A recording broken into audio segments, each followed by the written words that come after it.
नमस्कार बंधुरा बानिज blog and मेथडेर आरो एकटी नतून पर्वे तोमादेर स्वागत जानाई। आज आमी आपनादेर साथे शेयर करब दुर्दान्त स्वादेर चिंगड़ी भापार रेसिपि। এই ভরা বর্ষায় গরম ভাতে এই রেসিপিটা বাঙালির পাতে থাকলে আর কিছুই লাগবে না, আর দুপুরের খাওয়া সত্যি জমে যাবে। তো চলুন শুরু করা যাক আজকের রেসিপি। আমি এখানে 300 গ্রাম পরিমাণ মাছকে মাথার এবং পেছনের কিছু অংশ ও পেটের দিকের অংশগুলোকে ফেলে দিয়ে পিঠের খোলকটা ছাড়িয়ে নিয়ে সুন্দর করে ধুয়ে নিয়েছি। এবার নুন দিয়ে মাছগুলোকে ভালো করে মেখে রেখে দেব। কেবল লবণটাই আমি এখানে ব্যবহার করেছি, কোনো রকম হলুদ কিন্তু আমি এখানে ব্যবহার করিনি। যখন রেসিপিটা করব তখনই আমি কিন্তু হলুদটা ব্যবহার করব। এবার ভালো করে মাছটাকে এইভাবে মেখে কিছুক্ষণ রেখে দেব। এবার চলে এলাম লাউ পাতা তুলতে। এই লাউ পাতাগুলো আমাদের বাড়িরই গাছ। গ্রামের দিকে একটা সুবিধা, সবজিগুলো খুব সহজেই পাওয়া যায় এবং প্রত্যেকটা বাড়িতে কিছু না কিছু সবজি চাষ করে খাওয়া হয়। সেখান থেকেই কিছু পাতা আমি তুলে নিলাম। পাতার এই পেছনের দিকে ছোট ছোট অনেক পোকা থাকে, তার জন্য এই পাতাগুলোকে পরিষ্কার জলে 2 থেকে 3 বার অবশ্যই ধুয়ে নেবেন। ভালো করে ধোয়ার পর এই রকম ছোট ছোট করে পাতাগুলোকে কেটে নিয়েছি। এবার তৈরি করে নেব মশলাটা। তার জন্য একটি মিক্সিতে আমি নিয়ে নিলাম 5টি কাঁচা লঙ্কা, তারপর দিয়ে দিচ্ছি 5টি রসুন কোয়া,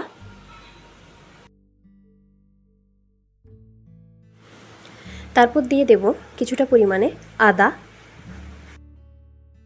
ছোট ছোট করে কেটে রাখা একটা গোটা পেঁয়াজ,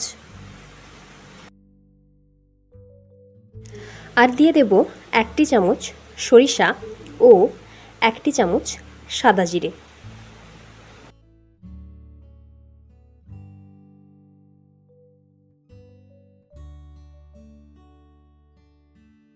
এবার সামান্য কিছুটা জল দিয়ে মশলাটা তৈরি করে নেব।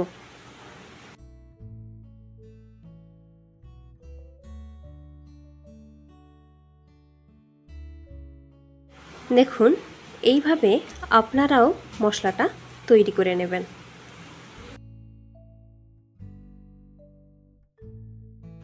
ভাপা তৈরির জন্য আমি এখানে নিয়েছি এই রকম একটি কৌটো, তার মধ্যে আমি তৈরি করা মশলাটা দিয়ে দেব।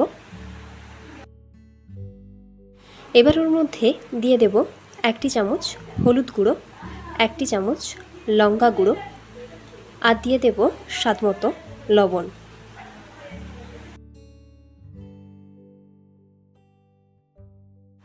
এবার দিয়ে দেব ছোট ছোট করে কেটে রাখা লাউ পাতাগুলো।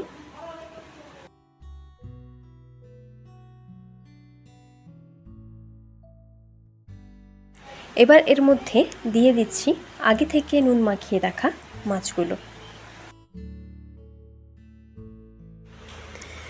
এবার পরিমাণ মতো কিছুটা জল আমি এখানে দিয়ে দিলাম।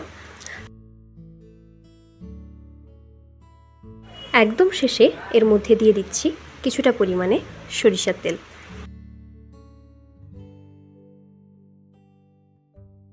এবার এই সমস্ত উপকরণগুলোকে প্রায় 2 মিনিটের মতো সময় ধরে আমি এখানে মেখে নেব।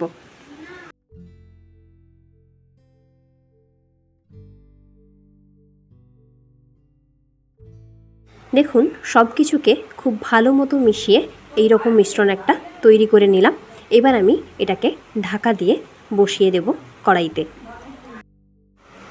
ওভেনে কড়াই বসিয়ে প্রথমেই তার মধ্যে দিয়ে দিলাম কিছুটা পরিমাণে জল।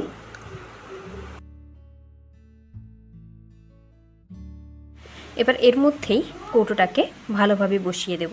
এখানে আপনারা জলটা কিন্তু খুব বেশি পরিমাণে দেবেন না, তাহলে কৌটোটা কিন্তু ভালো করে না বসে ভেসে যাবে। জলটা এরকম অল্প পরিমাণেই রাখবেন। এবার এটাকে ঢাকা দিয়ে আমি মাঝারি আঁচে প্রায় 10 মিনিটের মতো রান্না করে নেব। ফিরে এলাম 10 মিনিট পর। দেখুন, এখানে চারপাশে জলের পরিমাণটা অনেকটাই কমে এসছে। এবার আমি এটাকে বন্ধ করে নামিয়ে নেব। এবার আমি আপনাদের কৌটোটা খুলে দেখাচ্ছি।